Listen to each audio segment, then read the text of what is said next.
that focus helps us, because when we are new to writing a book and when we're writing perhaps the only book we'll ever write, the temptation can be to put everything in it. Well, let's also add his experiences in his 20s and also add his experiences when he retired. Well, no, we're saying, what's the focus of this book? And getting really clear on that focus is important to having a book be completed. And then the third is, I use the word audience, but I can also use the word readers. Like, who is your number one reader that you're thinking of? So, people who are in the process of creating a book, if you can get really clear on those three things, the purpose, the focus, and the audience, you're going to be able to move forward with the editing, with the design, with the publishing process so much more fluidly, because you're clear on why you're doing it, what you're doing it, and who you're doing it for, right? And so those are some good starting places for sure. I would say there's no feeling more rewarding in the book world than seeing the intended audience of your book holding the physical copy of the book itself. That is really the result of months, if not years, if not decades of hard work and of idea generating and revising and thinking, oh my goodness, get this manuscript away from me. I can't look at it anymore and I just want it to be done. All of the above and then some. And then to see your loved ones physically holding a copy of the hard work that you've put into it is so rewarding in itself. And it makes it very real, because for so long, the document just exists as a bunch of Microsoft Word or PDF documents that exist on a computer screen. But seeing people holding the physical copy and, like you were saying before, Dave, just preserving the legacy, to see particularly members of the younger generations holding copies of the book that tell the stories of the older generations, and to see that the family lineage or the personal story is going to live on the pieces of paper and bound in the covers that the next generations and the generations to come will really be able to discover, is such a rewarding process.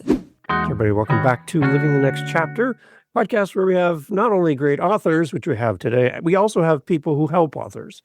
And the idea of combining them together into one episode is amazing. Now today, normally you hear myself as a host of the show as with a guest, but now you're going to have two guests, which make it twice as good. So buckle in, it's going to be a lot of fun. And I'm excited to have both Molly and Shayna here on the podcast. And they are from NextGenStory.com. We're going to be talking a lot about what they do to help authors, which I'm excited about, and their own personal journey as authors and writers and creative people as well. So Molly and Shayna, welcome to Living the Next Chapter. So glad to have you both here. Welcome. Thank you. Excellent. It's great. Okay, so let's start with Shayna here. Shayna, introduce yourself to the world and to our audience here on Living the Next Chapter. Tell us a little bit about you and maybe how you got connected with NextGen Story. Absolutely. Hello, world. I'm Shayna, and I've been working with NextGen Story for a little under a year now, and I got my start in the world of communication. I was studying it in school and had some wonderful co-op experiences. I got to work with some nonprofit sectors and with a few government departments and worked with some great people, did some interesting work, but a part of me knew I wanted to branch out and just explore storytelling from a slightly different angle. So that led me to pursue more schooling and do a master's in applied linguistics and discourse studies. And about halfway through that degree, COVID happened. And so changing plans around as it tends to happen. And so I finished the second half of that degree remotely, and it was still pretty touch and go at that point as far as what was open, what wasn't, what restrictions were like. So I decided to pursue remote work, and that led me to the world of ghostwriting and worked in that realm for a couple of years, explored some really interesting projects that I would love to tell you about, but I can't tell you much about. But I will just say that through that process, I really started to gain an appreciation for life stories. People just come from all different backgrounds and perspectives, and they've been through a lot. And finding the narrative in that, I just find really fascinating. And so and exploring different types of work and avenues to tell those stories that led me to Malie and NextGen Story. And I now work in the role as a publishing manager, helping to oversee the process of creating a book, which I'm sure we'll get into in more detail, but it led me to this side of book world, and I've been really enjoying it. Excellent. Excellent. And you set up Molly very well. Molly, as well, welcome to the show. Nice to have you here. Tell us a little bit about you and a little bit about your connection with NextGen Story. Sure. So my name is Bain. Lovely to chat with you and to be on this podcast. I'm a former high school teacher, and I've worked in nonprofits, philanthropy, education, higher ed. And alongside of that, I actually worked with my grandmother about just over 20 years ago now to help her create her memoir. So she was in her early 80s at that point, and she had a lot of photos in boxes and letters and had some writing, some typewritten stories with little sketches, but none of it was put into something that would last.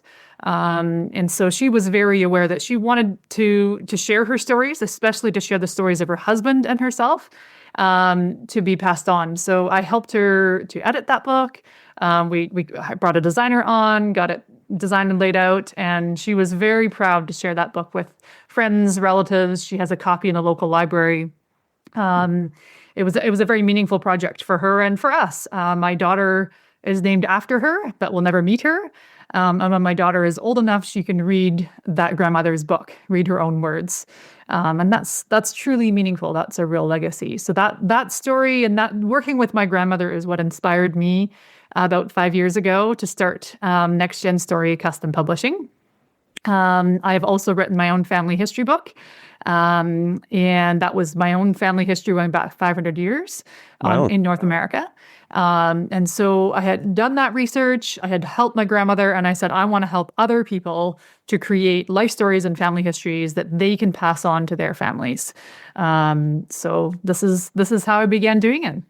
And I've helped many families since then create these books, and I love it. I find it very meaningful and purposeful, as we will talk more about. Like it. How long has NextGen Story been around then? It's interesting. We're celebrating, this is as of June 2025, we're celebrating our 5th anniversary. All right. So, yeah. Wow. Is there going to be cake? There should be cake. Well, right? We'll have to make it a virtual cake for your sake, Dave. There's always room for cake. Yeah. Shayna sent me an email. Shayna said, please make sure we have cake for our 5th anniversary. So yes, you that heard was it a here request first. from Shayna. We'll work on the cake. Okay. All right. Okay. Shayna, I love cake. Yeah. Good. I'm in for cake too. So yeah, please.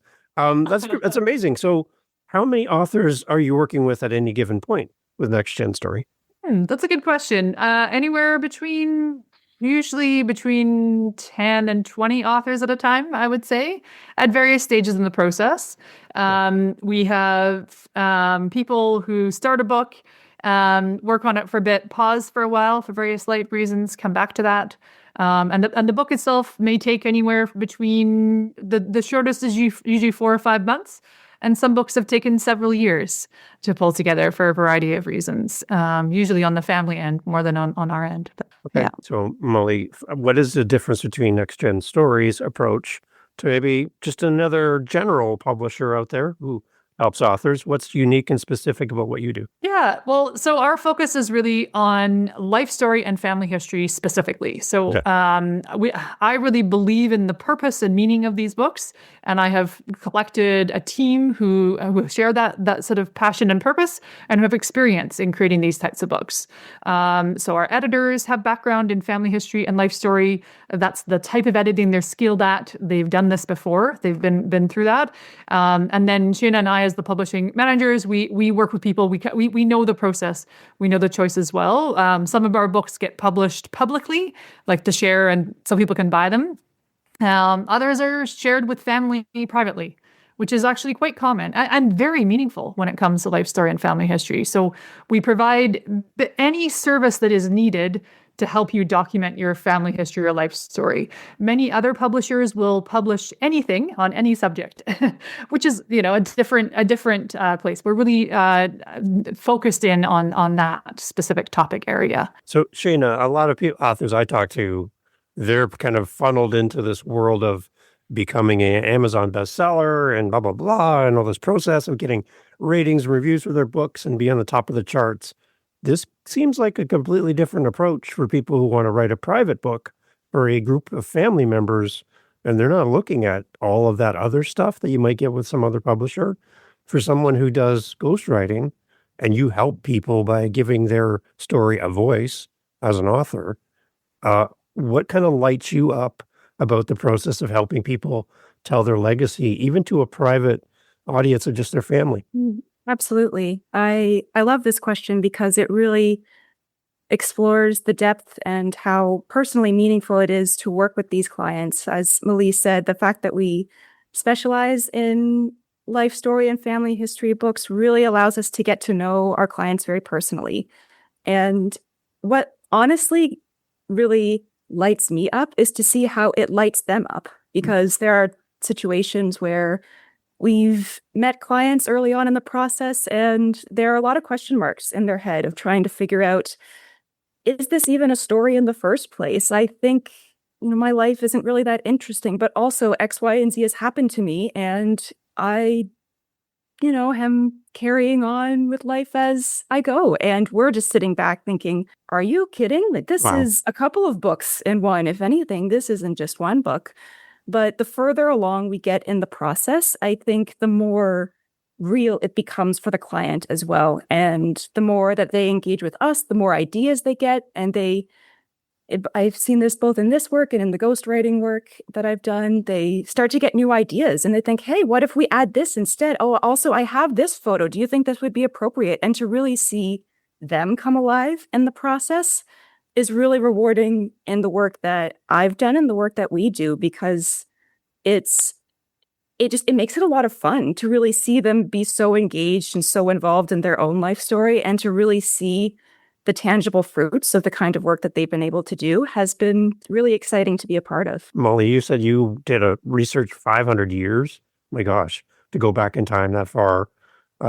When somebody comes to work with you, are you anticipating they come to you as a writer, with an idea that it's all fleshed out and they kind of, here's all my stuff and you help me organize it? Or are you kind of there at the beginning stages, maybe for some people to actually take them through the entire process like you did with all your family research? Yeah, I'd say all of the above Okay. is what we're doing, because what we want to get, as we say, from idea to book with our Okay. clients.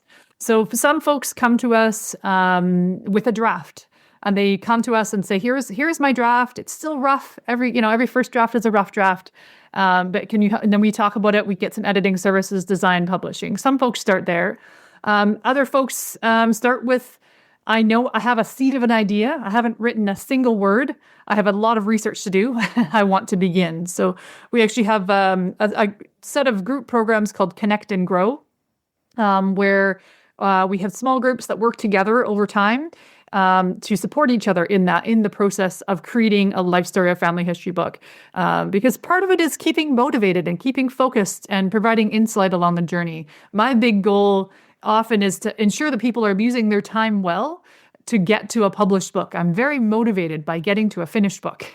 And so I say, if I can give people advice that can help them to use their time well to get to a finished book, if that is also their goal.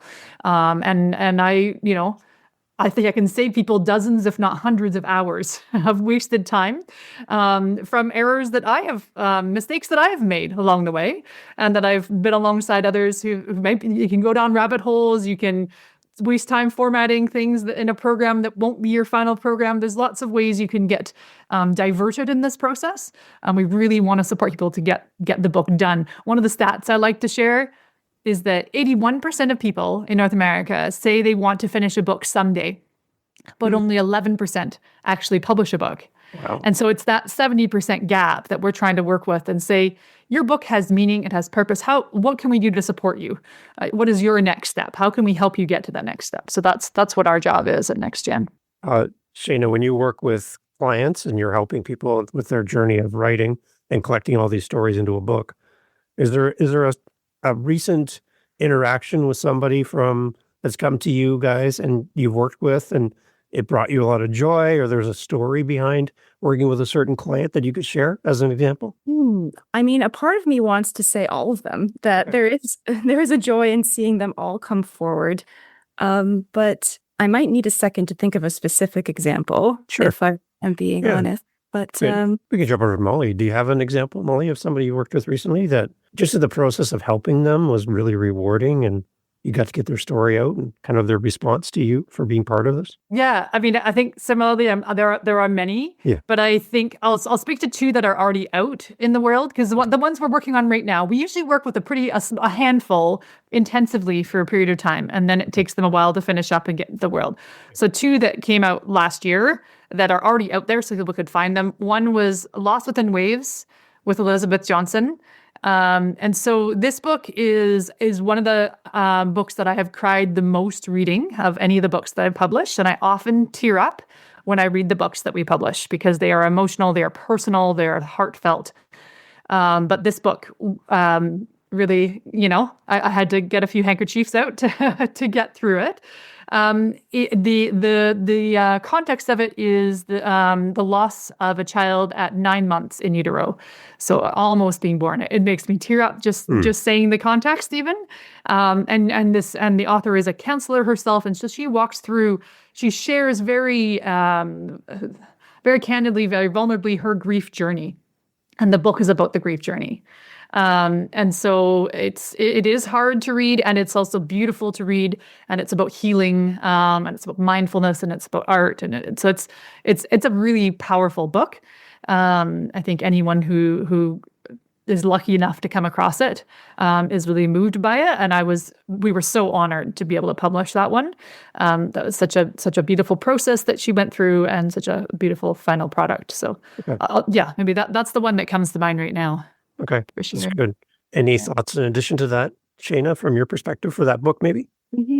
Oh, absolutely. I echo everything Malie said, that it was just a heart-wrenching and beautiful and poignant story, and it was an honor to be a part of telling that story. And I will add to that we did publish a book, and it was right around the time when I started working with the company. It's called Wings of Resilience, and our author, Gord Price, he just captures his journey in aviation. He worked as a pilot in many different capacities for over 60 years.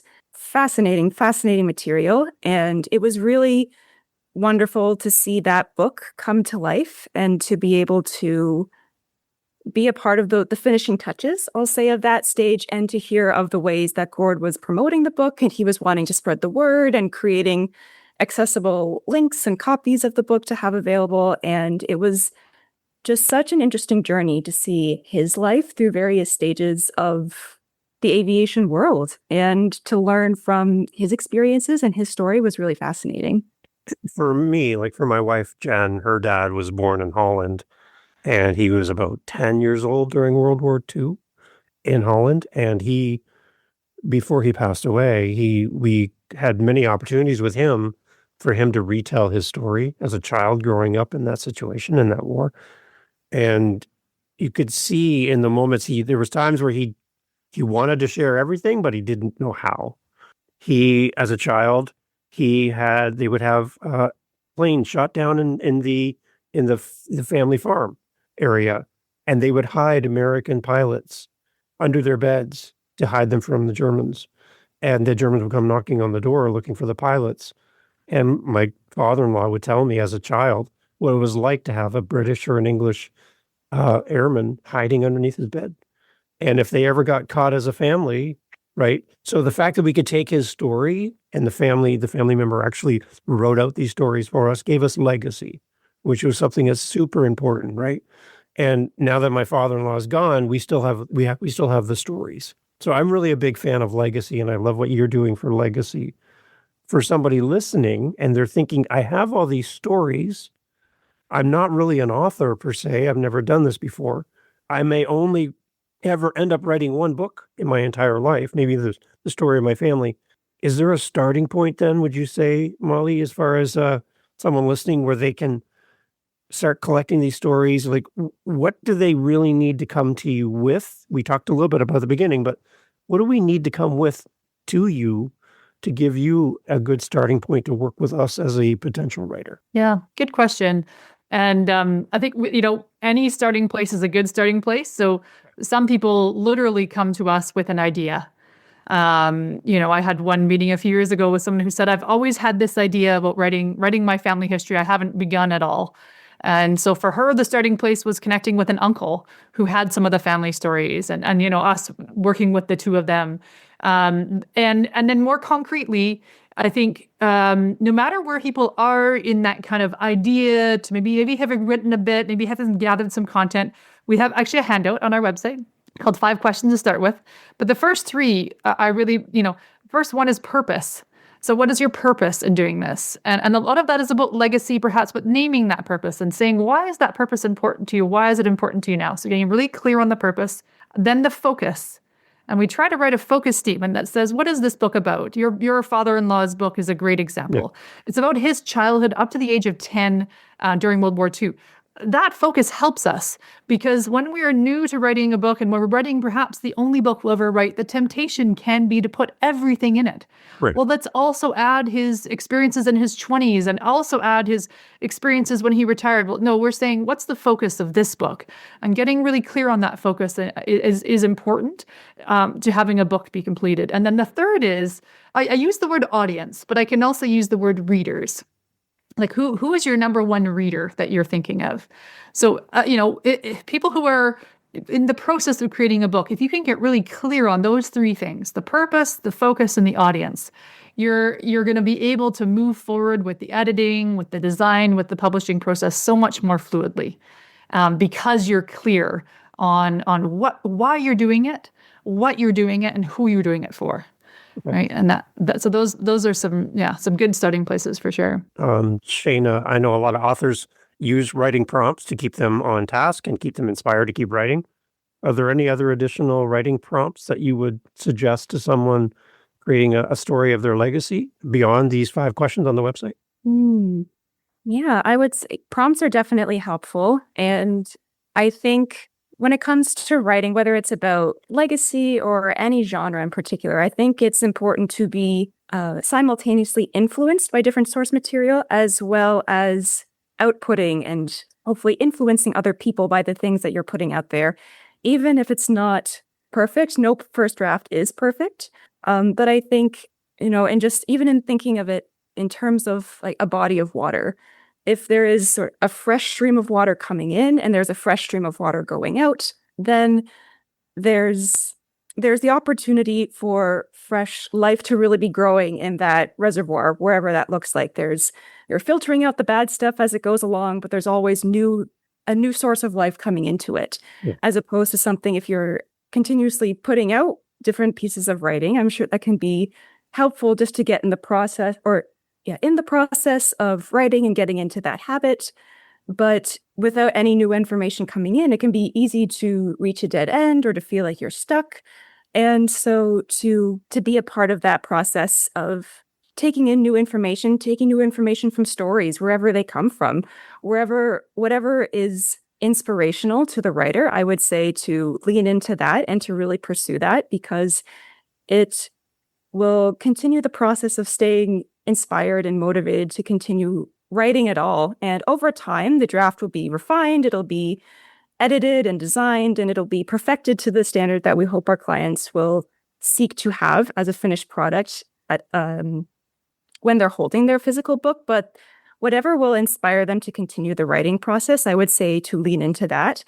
We also have My Life, My Words, which is a journal that helps with the writing process. So we encourage clients to look into that and to pursue those journal prompts to really help reframe their story from a particular angle, because they know the content of their story very well. It's very personal. They've lived it, or they've been with loved ones who have lived it. But in terms of actually writing it into a story, sometimes it can be hard to know the specific literary prompts, I'll say, to put it into a finished manuscript. And of course, between us and our editors, we're very much able to help with that process of refining it. But I would say whatever would inspire the author, the writer, to continue writing in the first place, to be inspired and to set up habits that continue to nurture the writing process, to pursue that as much as possible and just keep at it. Keep encouraged. Surround yourself with people who will encourage the writing process to take place. And before you know it, you'll have a finished manuscript in your hands. Right. So, Molly, this is more than just this relative married this relative and they had this baby, which became this uncle, became this aunt. This is more than just kind of a family tree that we're talking about here. These are real stories that have happened within the family. How do we tell better stories as an author, as a writer, beyond just getting caught up in all the details of the history behind the thing? How do we actually tell a better story? Yeah, big question. We work up life stories and family histories have different journeys, and especially with family history, where we're working with archival content, materials. We know birth, death, marriage more than we know everything else. It can be harder to construct those stories, and that's definitely what I found when I was writing my own family history, going back many years. We have a 3-part blog post on this very topic, how to write engaging family history. So there's lots more there. But I think one of the things I've found myself saying most often to family history writers in particular is to really imagine, choose a character, to use a term that's used more often in fiction. For me, when I was writing my family history, it was my great-great-grandfather, Harry Foote, was his name. And he a funny name, I know, and his real name. A really interesting fellow. And so I found myself situating around him. And so rather than saying my great-great-great-great-grandfather, I could say Harry Foote's grandfather, Harry Foote's father, Harry Foote's wife. And so it was easier. That's one very small thing, but that's very helpful to imagine, okay, what was that one person doing? How old was he when his first child was born? How many children did he have when he moved from Portage la Prairie to Vancouver in 1890? How might they have traveled? So getting really into imagining those moments, those significant moments. He arrived in Vancouver 1890. That's all I knew from the history books. But I can, from the birth dates, from researching what kind of transportation was available, I can sort of start to unpack and get into more what his experience might have been like. Okay. And so choosing moments like that and choosing characters, so to speak, has been really helpful for folks I've worked with. Yeah. The other thing we kind of talked about at the beginning, but we kind of mentioned the idea of Amazon bestseller and all that stuff. That's kind of the funnel people, writers get pushed into. Sell. We got to sell a lot of books. We got to get the best of the best. We got to get 100,000 copies sold. Again, this is not exactly the avenue that you're heading with NextGen Story.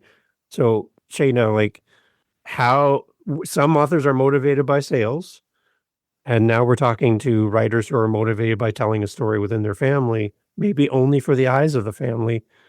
How would you say is a way to measure success for an author who's writing for a more smaller, specific audience and they're not chasing Amazon best-selling status? I would say there's no feeling more rewarding in the book world than seeing the intended audience of your book holding the physical copy of the book itself. Right. That is really the result of months, if not years, if not decades of hard work and of idea generating and revising and thinking, oh my goodness, get this manuscript away from me. I can't look at it anymore and I just want it to be done. Yep. All of the above and then some. And then to see your loved ones physically holding a copy of the hard work that you've put into it is so rewarding in itself. And it makes it very real because for so long, the document just exists as a bunch of Microsoft Word or PDF documents that exist on a computer screen. But seeing people holding the physical copy and, like you were saying before, Dave, just preserving the legacy, to see particularly members of the younger generations holding copies of the book that tell the stories of the older generations. And to see that the family lineage or the personal story is going to live on the pieces of paper and bound in the covers that the next generations and the generations to come will really be able to discover is such a rewarding process. And that, I think, is the ultimate reward of being able to do this kind of work and see it being preserved within the family. For those who are interested in promoting their book publicly or selling it on a public stage. We do offer marketing services to help with that. Good. But depending on the goals of the client, it really boils down to seeing the loved ones or the intended audience holding that physical copy of it in their hands. So the story, your story as a family could be internal, just, again, for the family to read and cherish, or it could be a story that could help others. And in that situation, now you can go more publicly facing with the book and get it into many hands as possible. That's another whole different avenue. And I love that you cover both, because again, most of the authors I hear and I talk to, they're always kind of pushed towards the big sales. And sometimes they're not really comfortable with that, or that's new to them. And they don't know how to market. They don't know how to do any of this stuff. And quite often when I talk to authors, they come to me and they feel like they've had a lot of hand holding all the way up to publish date. And then all of their teams seem to disappear. And here they're standing with a box full of books. They're on their kitchen table and like, now what do I do with these things? I got to get out and market and sell these. And I don't feel like I'm getting this kind of support. So, Molly, for authors that are looking to promote their books, how does NextGen Story work with them on the promotional side? What kind of supports do you offer to authors after the book is done? Mm-hmm. So there's the marketing in advance of the book and getting people know, helping with the pre-orders and so on. So we've helped people with press releases and helped people with really getting, the three pieces that matter most for a book are the book cover, the back cover summary of the book, and then the author bio. So we help people really refine those and put some time and energy and thoughtfulness into those, because refining those helps people to get it out there. Once the book is out there, once the book has been launched and is available for sale, getting verified reviews on Amazon. I don't like to promote Amazon necessarily, but it is the platform where sort of the de facto monopoly right now in this space. So getting those reviews and helping people send it out a little more broadly is part of what we've done for authors. And a lot of it has been encouraging people to share it with family and friends in ways that work for them. So our role has mostly been on the lead up to getting the book completed. One of the interesting things I've come to realize in this work is like the benefit of doing this book is that you're leaving a legacy. It's not a USB key. It's not a PDF. Those acronyms 100 years from now will probably mean very little. A USB key will be a bit similar to those, floppy disks that we had in, 30 years ago. Mm-hmm. So this is a real book. It's printed out. A few may be lost to flood or to fire, but some will survive 100 years from now when none of us are here. And so that's a really meaningful piece. And the people who benefit most, when you talk about success and audience, it's like, perhaps there is someone who's never met you. There's someone 100 years from now who will really appreciate this writing. So often the children or the grandchildren you're writing for, most teenagers don't really have a strong interest in family history. Some do. That's amazing. But most don't. But when people get a bit older, they do have this interest. That you may be writing for your grandchildren or your children, and they may not appreciate it for another 50, 60 years, ironically. Yeah. And so, it's sort of, for us, it's about saying, how do you preserve this? How do you share these books and make sure that they're on your family's shelves? Because it's not a novel that you read once and say, that was great. I want to pass it along. This is a book that you hold on to. It's part of your heirloom, package for your family. It's part of understanding who you are. And maybe just one more thing to add to that little bit of a rebel is that there is actually a fair amount of research showing the impact on future generations. So the fact that your father-in-law has this book written about him and has this story means that young folks in your family are able to understand their own identity. It isn't in shadows. It isn't hidden. It isn't unspoken of. It's hard. It wasn't an easy portion of life, but there's messages there. There's messages of resilience. There's messages of who we are and what we can make it through. And so there's research now that's really showing that there is impact on young people in terms of their resilience, in terms of their self-esteem, and in terms of their developing identity, and that this sense of continuous identity as a result of having these books, having this knowledge of the stories of their family. So these are really meaningful, even if it's only for one young person, and it makes that difference for now. That's significant, right? It's a huge impact one can have within one's networks and circles. So, yeah. Like that. I like how you've mapped that out. That's very well done. I like that. You can tell you've done this before. Shayna, you kind of alluded to this earlier in our conversation, but some people might feel like they don't really have a story. They just have a bunch of anecdotes and a bunch of things that have been said within the family, but they're like, it's not really a story. It's just a bunch of words. But there is a story there somewhere, and you're there to help them uncover that. For those people listening to this, and they're like, I don't know if I have a book in here, in this content, in this in conversations I've had with my, people in my family. How do we know we're sitting on something that might be a great story? Is there something there that you tell people to help encourage them to get this story written? Well, I'd say in the gentlest and nicest way possible, I'd say that's nonsense. Of course you have a story because I mean, you have a life and you didn't get here by accident, I don't believe. I think there are very specific things actions you have taken, steps you have taken, and things that have happened to you over the course of your life that have led you to this specific point. And I think when just by virtue of the fact that clients are even talking to us in the first place, I think shows that there is at least a shred of curiosity to really explore the possibility of what is out there. And I think a lot of times people have very sort of sporadic or separate ideas of thinking this happened and this happened and this happened in my life, but I'm not really sure how they're connected. And so depending on the kind of services they're looking for, we can offer something that can really help string the narrative together. Some people do opt to work with a ghostwriter to help build that out as they're writing out the content. Some people like to, as Malie was mentioning before, be a part of a cohort, like a Connect and Grow cohort, to be inspired by other people and to learn by what other people are doing. And some people like to work more independently and try to work out the story in their head. But I think a lot of people just need the encouragement to say that there is a story here. And sometimes it just takes getting it out onto the paper before you really see where the pieces fit. And Malie's heard me say this a million times before, but I often compare it to working with a puzzle, because a lot of the early stages is just about flipping the pieces over, just to realize, okay, what has happened in your life? Let's discover that. Let's unpack that. And then once we see all the pieces that are flipped over, then we think, okay, how are these arranged? How do these pieces fit together to paint the picture or to reveal the picture that is your life? So I do believe that everyone has a story.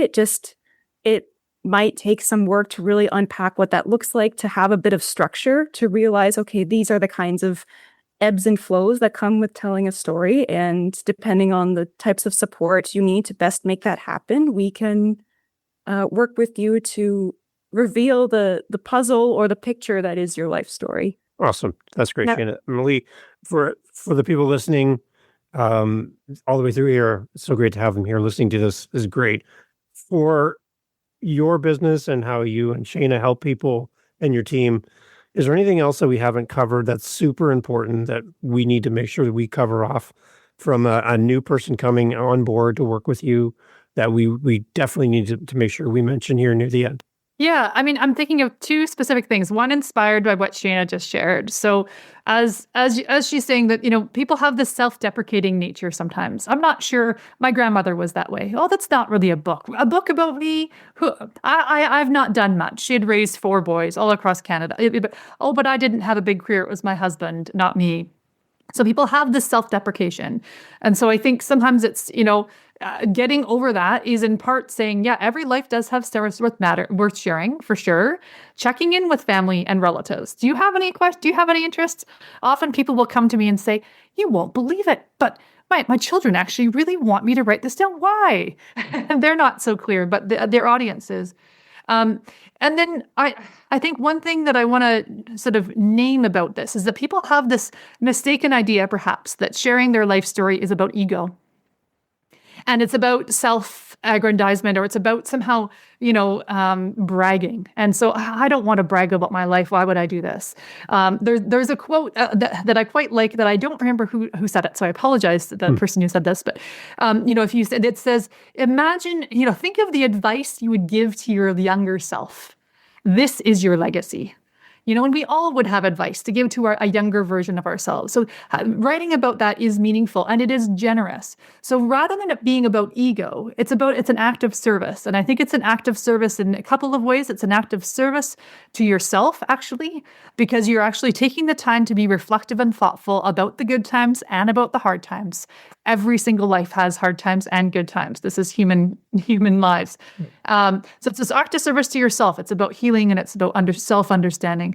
It's an act of service to your family because you're giving them the ability to understand you more, understand, therefore, our family. Who are we as people? What have we been through? So it's active service to family. And as you choose to share more broadly, it's of service to community. You won't, in the particular, lies the universal, they say, So in these individual family stories, other families find commonality. This is what we enjoy about even reading fiction, but also nonfiction. So other people also benefit from reading these firsthand accounts that wouldn't otherwise exist. It's not about ego. It's about generosity. It's about giving of our own life experience to enhance and inspire the lives of others.